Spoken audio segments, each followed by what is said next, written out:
Kam një del, por në time sinqert nuk e di. Milat pastaj nga lëvizur në Dibër dhe më pas gjyshim është larguar drejt Elbasanit.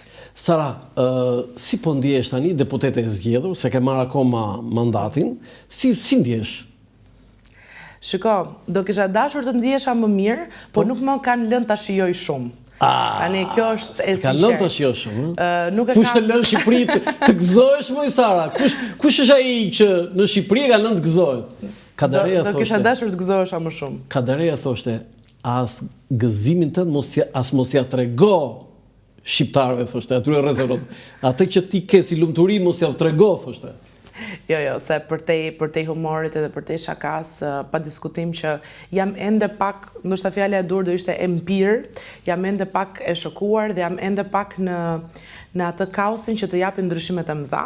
Për 2 muaj, për 3 muaj jeta ime ka ndryshuar 360 gradë dhe nga një njeri i cili bënte jetën e vet dhe kishte karrierën e vet dhe një familje që nuk ishte as pak publike, për 2 dhe 3 muaj ti papritmas e një person që edhe kur del në rrugë njerëzit të shohin të gjithë, duan gazetarët, ke një prononcim nga ty, unë i kuptoj dhe i mirë kuptoj të gjitha se edhe i kam menduar paraprakisht, mirë po kur të ndodh, je pak empir. Unë falenderoj shumë që zgjodhe dekalogun, edhe pse të letë fare nuk e kisha, po e pej që specialiteti im ishte këmbgulja. Po, se e patëm një kështu, vi nuk vi. Në fakt, ti me sinqertë Roland, unë nuk e kam as pak problem që të dalë në çdo media dhe të pranoj çdo ftesë që më bëhet, sepse edhe kam qenë prezente përpara se dilnin listat, por do kemi kohë të flasim për eksperiencën e deputetit që dua. Mirë po, pas gjithë këtij kaosi lajmesh dhe fake news, drejt emrit tim dhe një mini revolt, mund të them kështu, për shumë gazetarë cilët minimalisht nuk kontaktonin një herë me mua për të më kërkuar një CV, edhe të më thonin, ok, nuk të njoh, po të lutem lejo të njoh. Dhe me kompetencë plot, shpërndanin lajme të rreme në çdo studio televizive, kjo më bëri që të jem pak skeptike në pranimin e ftesave, por në rastin tuaj e kisha me kënaqësi, kështu që besoj do shkoj mirë. Sara, unë të them zonja Mila? Jo, Zonja Mila. Sara. Se Mila do ngatarohesh. Përse të votuan zgjedhësit, votuesit e Elbasanit? Pse të votoi Elbasani? Dhe masivisht, jo një, do të thënë, të jesh në krye të top listës më të votuarve në vend, se ti mund të ishe bërë deputet edhe me pak vota dhe nuk do të merresh njëri fare me ty. Do ishe akoma kështu anon edhe për media. Pse të votuan? Sipas teje, çfarë arsye kanë patur? Ti me sinqert mendoj që është një sasi arsyesh. Pra, nuk është vetëm një arsye që ka çuar në këtë fitore të madhe që me të drejtë ka krijuar dhe buj. Faktori i parë dhe në këndvështrimin tim më i rëndësishëm është fakti që unë jam një vajzë që vi pak kapital politik. Çfarë duhet të them me këtë? Unë nuk kam qenë më herët as pjesë e strukturave të Partisë Socialiste, as antare ndonjë partie, por as e aktivizuar në politikë. Jeta ime nuk është lidhur me politikën dhe mendoj që kjo qasje tek votuesi, i cili pas 12 vitesh të Partisë Socialiste në pushtet, patjetër që ka edhe pikpyetjet e veta, po ka edhe ca pa kënaqësi, po ka edhe disa le të themi kështu rezerva ndoshta për kandidatë të cilët janë asociuar për kohësh me ngjyrimin edhe me logon e Partisë Socialiste, kanë gjetur tek Sara një mini opozit apo një opozit brenda logos Partisë Socialiste dhe një mënyrë të re për të mbështetur një vajzë të re e cila, siç e thon dhe ata vetë shumë shpesh, nuk e kemi provuar. Pra, mendoj që arsye kryesore vjen pikërisht nga kjo.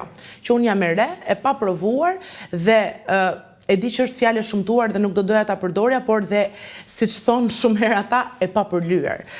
Në sensin e asaj që është një eksperiencë e re për mua, kanë parë dhe kanë ndjerë një lloj energjie dhe një lloj çiltërsie në kandidaturën time dhe kanë përkrahur sinqerisht dhe vetë kam qenë pak e habitur në këtë aspekt. E se do të pyesja për këtë. E prisje? Deri diku po. Pse do ta them këtë? Sepse arsyeja e dytë në fakt lidhet me atë. Do të regjia listën e votës, do të thënë renditjen e votave në qarkun e Elbasanit, që ta kemi të shkruar. E dyta fakt që lidhet me këtë, edhe që nuk e kam parë as të diskutohet shumë në studio televizive kur është diskutuar rasti im, duhet kemi parasysh që në politikë dhe në analizë politike nuk mund të shkojmë a priori me një të përgjithshme dhe me një universale. Sidomos në Shqipëri, duhet që të dedikohemi kryesisht qarkut. Pra, qarku i cili arrin edhe ka dinamikat e veta, ka sfidat e veta normalisht dhe specifikisht qarku i Elbasanit është krejt ndryshe nga qarku i Tiranës apo qarqe tjera. Çfarë duhet të them me këtë? Ne përdorim shpesh si fjali një vot me taraf. Pra një vot e cila në fakt vjen edhe për shkak të lidhjeve fisnore dhe për lidhjeve familjare që ti ke në zonë. Kjo nuk është shumë trend për Tiranën. Unë jetoj në Tiranë. Jo, është në Tiranë. Unë jetoj në Tiranë. Zonja Tabaku. Po, është një figurë politike ndërruar dhe mendoj që arsyeja kryesore vjen edhe prej kësaj. Po patjetër. Po në Tiranë është shumë më e kufizuar. Është shumë e vështirë sesa në qarqe. Dhe absolutisht shumë e vështirë se sa në Elbasan. Elbasani është një qark i cili familjet njihen me njëra tjetrën të gjitha, kur lidhjet fisnore janë shumë të dukshme, ato të Kryshqis të dyja familjet e mia, qoftë nga familja ime Bërtham, nga nëna dhe babaja, ashtu edhe nga familja që unë kam krijuar, nga familja e Bashkëshortit, janë familje qytetare elbasanase, nuk kanë pasur as ato familje të mëdha, nuk kanë pasur as ato kurfar lidhje me politikën, përkundrazi, i përkasin një fushë komplet tjetër që janë sipërmarrjet private, janë familje të cilat kanë një influencë në zonë, por asnjëherë të lidhur me politikën, por thjesht si njerëz të punës, njerëz cilët kanë arritur me shpatullat e tyre që të kenë çfarë kanë dhe njerëzit gëzojnë një respekt të jashtëzakonshëm për të dyja ato. Kjo patjetër ka qenë dhe një nga arsyet kryesore sepse unë e kisha menduar që në kryet herës që do t'i futesha. Domethënë baza juaj ishte familja. Patjetër, familja dhe shoqëria, nuk mund t'i kufizojmë vetëm në rrethin familjar, miqësor edhe familjar. Dhe unë e kam ditur që në kryet herës që do të kisha një bazë të mirë në start, pra në fillim. Dua ta theksoj pak këtë, Roland. Një vajzë si unë, 29 vjeç, unë kam përfunduar studimet me medalje të artë dhe më pas kam rrugtuar si në sektorin privat, ashtu edhe në sektorin publik, kisha një jetë të stabilizuar, deri në momentin që vendosa që të hyja politikës. Po çfarë ti që këtë të stabilizuar të bëhet pa stabilizuar? E do dhe një batut si më tha një zotrim Peshin që e përshëndes. Po ti çdo në politikë tha, ti pas ke qenë nxënës e mirë. Ja, ky është fiksi. Po çfarë ti pastaj kur I kishe gjëra të rregull? Tani çfarë ndodh? Kjo dëshira ime për politikë, e cila ka qenë shumë e hershme dhe ne do kemi mundësi që të ta shpjegojmë më gjëra gjatë, unë vendosa që të guxoj. Dhe në këtë betejë I hyra pak detit në këmbë, sepse nuk isha asnjë gjë të sigurt. Ama një gjë e kisha të sigurt në veten time. Madje këtë ja kam thënë pak edhe kryeministrit në podcastin ton prezantues, që unë në këtë garë nuk dua të futem si spektatore dhe as një aksesor në listë, por dua të futem dhe do të jem një faktor. Sepse e kam ditur, e kam ditur fare mirë se ajo që të shpjegova më parë do më ndihmonte, ashtu sikurse ja dija edhe ca vlera vetes në aspektin e të bërit një fushate ndryshe. Dhe në fakt ashtu ndodhi. Ma lejon mosha, ma lejon formati, ma lejon të deri diku dhe nuk kam ndroj ta them edhe një ekonomi e cila unë e kisha personale. Pra, nuk do të kisha një vuajtje të madhe as për të printuar disa fletushka e as për të grumbulluar disa ide të mira për të bërë një fushat shumë të mirë. Dhe kam bërë një fushat shumë atipike. Dhe në fakt dua të ndalem pak këtu si një nga arsyet që ka çuar tek rezultati. Do të fushatën, po te kjo se e nisi te kjo e kryeministrit. Tani, e nisi po më dukesh mua tani ti pas ke qenë pa frenadore fare. Po. Kam qenë çik dhe vazhdoj të jem. Po, se kryeministri I the do bëhem kryeministre. Po. I the në podcast kryeministri Rama që do bëhet kryeministri. Po si e the kështu penë ëndër kështu atë ç'u ndodhi? E kam pasur në fakt, e kam shprehur shumë e vogël, se është bërë dhe e famshme. Sa vjeç ishe? 6 vjeç kam qenë. Ke thënë që do bëhem kryeministre? Ja kam thënë se time të parë, ajo më ka pyetur çfarë do bësh kur të rritesh. 6 vjet në cilin vit? Unë thash kryeministre. Ka qenë viti 2002. 2002 ti I ke thënë mësuesës tënde që do bësh kryeministre. 2002, ka qenë klasa parë. Se deri tani 33 kryeministra ka Shqipëria, po grua zonjë nuk ka. Tani ti do ta marrin tani këtë si një do bëhem kryeministre, si një ambicie të frikshme. Unë kam përshtypjen Roland që në kohën kur e kam artikuluar si dëshiras nuk e kam ditur vërtet që çfarë bën kryeministri dhe çfarë peshe ka dhe çfarë përgjegjësie. Kjo është pyetja ime, tani që di se çfarë do të thonë. Tani të shkon në mend tani? Jo, prap dua të bëm. Prap do të bësh kryeministre. Frena dhe dorës u punogan Saramila. Bëj shaka. Ajo që ndodh në fakt është, unë kam pasur gjithmonë një zë, Roland. Kam pasur gjithmonë një zë për të reaguar dhe kam qenë gjithmonë një vajzë që kam organizuar njerëz rreth vetes. Me shaka, ja shpreh edhe votuesve të mi gjatë kohës fushatës dhe i thoja, njerëzit çuditen me mua se mendojnë që kjo është hera e parë që unë bëj fushat. Unë s'mbaj mend ndonjë vit që s'kam bërë fushat. Unë kam qenë e vogël, fushat për senatorë klase, fushat për presidentët shkollët, fushat për senatorë, fushat në sensin e të qenurit dhe të marrit një pozicion të mirë në punë. Kam qenë gjithmonë luftarake. Pra nuk ka ardhur më kot. Okej, ato kanë qenë fushata kështu sweet harmoni. Kjo tani ku je futur ti, je futur në një politikë që është shumë e keqe, edhe në mos të nxin çik pis do të bëj Sara. Po, kjo është e vërtet. Se kanë filluar të bëjnë pis, dhe kjo është e vërtet. Kjo është e vërtet, mirë po, kjo është dhe një nga arsyet pse kam vendosur që të jam politik. Unë jam i vajzë e re dhe i përkas një gjeneratë të re. Dhe dua ta besoj që së bashku me shumë kolegë tjerë që po ashtu janë dhe ata të rinj politik, se jo domosdoshmërisht në mosh, se nuk ta jep mosha kartën e të riut në politik, absolutisht, besoj se e kemi shansin, sidomos këtë herë, në një parlament i cili do dominohet për sa i përket Partisë Socialiste nga të rinjt, e kemi shansin për dhënë një mësim të mirë. Do më quash idealiste. Patjetër, jam. Mirë po, unë e besoj vërtet këtë, që një kast e re politike mund të ndryshoj edhe në këtë aspekt. Se mos zhgënjesh një ditë.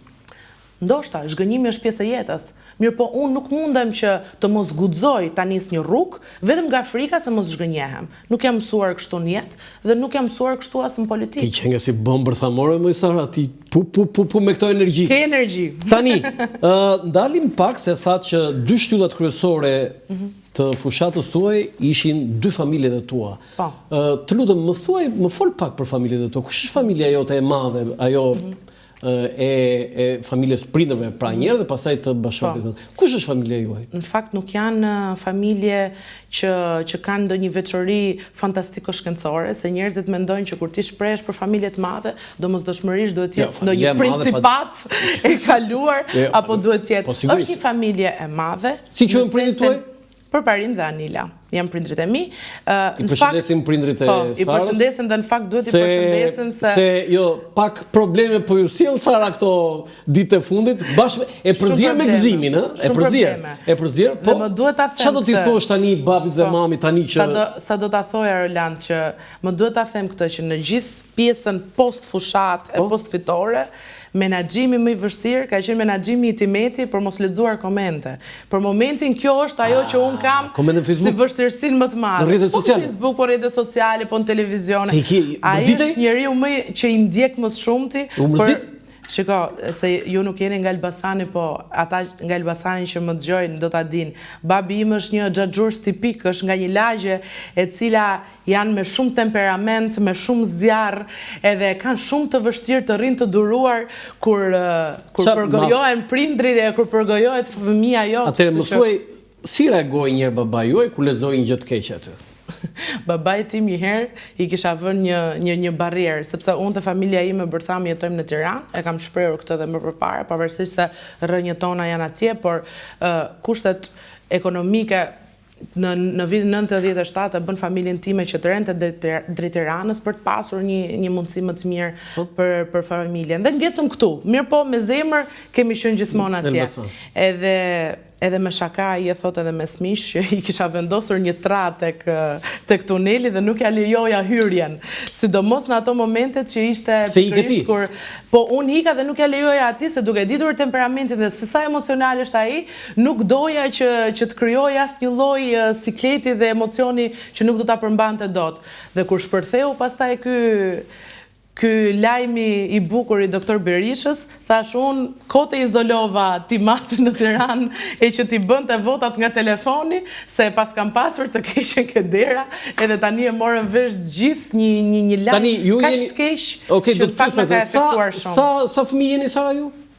Ne jemi 3 fëmijë, unë jam e madhja. Ti je madhja? Dhe ke vlla, motër? Po, kam një motër dhe një vlla. Dhe një vlla. Pastaj rrjethi familjar tjetër, xhaxhallar, halla, do të thënë është shumë i madh? Po, është